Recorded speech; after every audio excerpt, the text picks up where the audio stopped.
భద్రాద్రి జిల్లా ఏజెన్సీ గిరిజన గ్రామాలు నీటి కోసం జనం కోటి తిప్పలు పడుతున్నారు. టేకులపల్లి మండలం రామచంద్రపేట పంచాయతీలోని పలు గ్రామాల్లో నీటి ఎద్దడి తీవ్రంగా నెలకొని ఉంది.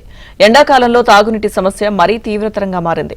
పాతర్లగడ్డ, తండా, అలాగే తోలేం రామయ్య గుంపుల్లో నీళ్ల కోసం కిలోమీటర్లు వెళ్లి తెచ్చుకోవాల్సిన పరిస్థితి ఏర్పడింది. ఇక పంచాయతీ నుంచి గ్రామానికి ఒకటి చొప్పున విద్యుత్ మోటార్లు ఏర్పాటు చేశారు. అయితే ఒకే ఒక వాటర్ ట్యాంక్ ఉండడంతో రోజుకు 2 బిందెలు మాత్రమే ప్రజలకు అందుతున్నాయి. తాగేందుకు ఇవి సరిపోకపోవడంతో 3 కిలోమీటర్లు నడిచి వెళ్లి తమ దాహార్తి కోసం శ్రమిస్తున్నారు. మరోవైపు పశువులు తాగేందుకు నీరు లేకపోవడంతో అవి చనిపోతున్నాయి.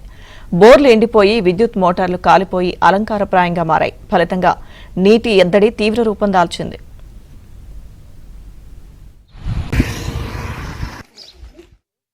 పాతర్లగడ్డ, తోలం రామయ్య గుంపు, అలాగే పాతర్ల తండా గ్రామాల్లో పూర్తిగా గిరిజనులు నివసిస్తారు. ఎక్కువ శాతం మంది ఆదివాసీలు కూలీలుగా ఉన్నారు. వ్యవసాయ భూముల్లో వేసిన బోర్లు సైతం ఎండిపోవడం వలన పంటలు కూడా సరిగా పండడం లేదు.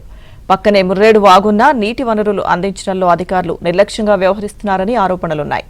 అసలే ఎండాకాలం నీళ్లు లేకపోతే ప్రజల పరిస్థితి ఎలా ఉంటుందో వేరే చెప్పాల్సిన అవసరం లేదు. అయితే గత కొన్ని రోజులుగా పంచాయతీ ట్యాంకర్ ద్వారా నీటిని సరఫరా చేశారు. ప్రస్తుతం ట్యాంకర్ నిలుపుదల చేయడంతో ప్రజలు మరింత నీటి ఎద్దడిని ఎదుర్కొంటున్నారు. ఇప్పటికైనా సంబంధిత అధికారులు స్పందించి తమ గ్రామాలకు మంచినీటి సౌకర్యాన్ని ఏర్పాటు చేయాలని, లేకుంటే ఆందోళన చేస్తామని గ్రామస్తులు హెచ్చరిస్తున్నారు.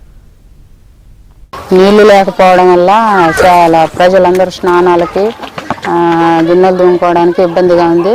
మిషన్ భగీరథ నీళ్లు కూడా లేకపోవడం వల్ల నీళ్లు కూడా అందకపోవడం వల్ల కూడా మాకు చాలా ఇబ్బందిగా ఉంది.